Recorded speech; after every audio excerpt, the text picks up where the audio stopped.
Nah, masuk ke fitohormon. Apa itu fitohormon?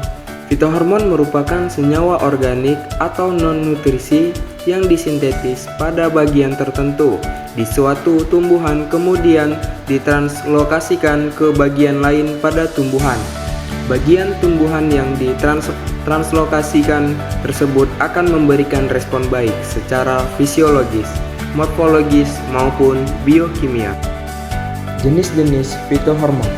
Yang pertama, auksin. Yang kedua, giberelin. Ketiga, sitokinin. Keempat, etilen. Kelima, asam absisat. Jenis-jenis hormon berdasarkan fungsinya.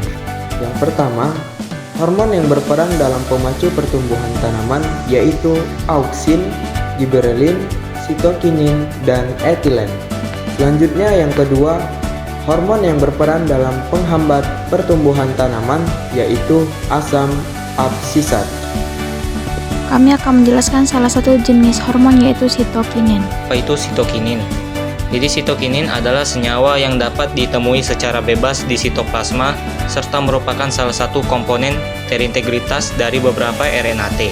Atau sitokinin merupakan komponen penyusun molekul RNA-T sebanyak 10%. Sitokinin mulanya ditemukan oleh Gottlieb Haberland di Australia pada tahun 1914. Senyawa tersebut belum pernah diidentifikasi sebelumnya. Senyawa inilah yang saat ini dikenal dengan nama sitokin yang memicu sitokinesis. Kemudian kita akan masuk ke macam-macam sitokinin. Yang pertama ada sitokinin alami, yaitu zeatin dan juga kinetin. Yang kedua ada sitokinin buatan atau sintetik, contohnya 6-benzimaminopril atau BAP. Kemudian ada tidiauzuron 2-IP. Oke, kita akan lanjut yaitu ke peran atau fungsi sitokinin. Yang pertama mendorong sitokinesis atau pembelahan sel. Yang kedua mendorong pertumbuhan tanaman secara general. Yang ketiga mendesak benih untuk melakukan perkecambahan. Yang keempat mempengaruhi diferensiasi serta pertumbuhan dari akar. Yang terakhir menunda terjadinya penuaan atau senescence pada tanaman. Lalu, di manakah keberadaan sitokinin? Sitokinin umumnya ditemukan pada jaringan yang sel-selnya masih aktif membelah, organ-organ yang masih muda, misalnya biji, daun, dan buah muda, serta terdapat pula di ujung akar. Sitokinin yang disintesis di akar dan kemudian ditranslokasikan ke pucuk melalui pembuluh xilem untuk membuktikan bahwa sitokinin disintesis di akar dapat dilakukan dengan cara memotong akar secara mendatar atau horizontal. Di sini kami akan mereview salah satu jurnal yang memiliki keterkaitan dengan sitokinin dengan judul Multiplikasi tunas merikon kentang pada berbagai jenis dan konsentrasi sitokinin. Tunas merikon merupakan tunas hasil perbanyakan dengan menggunakan expand meristem yang bertujuan untuk menghasilkan bibit dalam waktu singkat, jumlah banyak, dan bebas penyakit.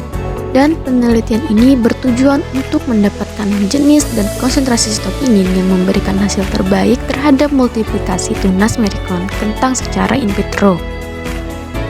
Sitokinin memiliki fungsi utama untuk memacu pembelahan sel dan pembentukan organ. Selain itu, sitokinin juga digunakan untuk memacu faktor multiplikasi tunas yang tinggi. Jenis sitokinin yang digunakan dalam penelitian ini adalah BAP, TDZ, 2-IP, dan zeatin. Bahan tanam yang digunakan dalam penelitian ini adalah kentang varietas Jala Ipam. Percobaan ini dilaksanakan dengan metode eksperimental berupa rancangan acak lengkap yang terdiri dari 13 perlakuan dan diulang sebanyak 4 kali.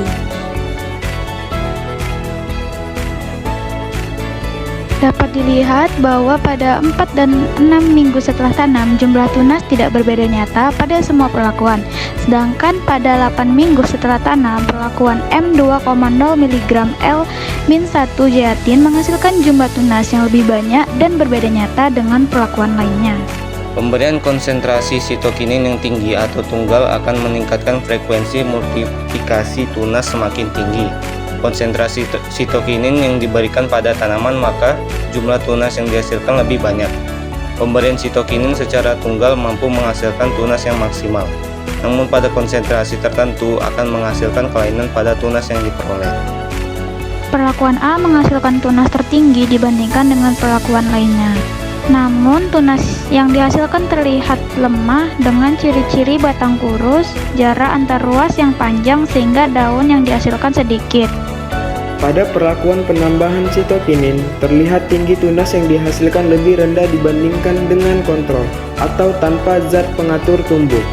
Sitokinin dapat merangsang pertumbuhan tunas serta menghambat pertumbuhan memanjang batang. Hal ini menunjukkan bahwa sitokinin dapat memacu pembelahan sel dan menghambat elongasi atau perpanjangan, sehingga pertumbuhan tunas meningkat sedangkan pemanjangan tunas terhambat. Pada perlakuan I menghasilkan tunas dengan jumlah daun lebih banyak daripada perlakuan lainnya. Hasil ini menunjukkan bahwa penggunaan sitokinin pada multiplikasi tunas merikon kentang dapat merangsang pertumbuhan atau pembentukan daun. Pengaruh sitokinin pada tanaman kentang dalam pembentukan daun sangat erat kaitannya dengan jumlah buku tanaman. Jumlah buku pada kentang setara dengan jumlah daun yang terbentuk. Pernyataan tersebut tidak sesuai dengan hasil penelitian yang menunjukkan jumlah daun lebih sedikit dari jumlah buku. Hal ini diduga karena tidak setiap buku menghasilkan daun. Pertambahan buku tidak secara nyata meningkatkan jumlah buku pada kentang.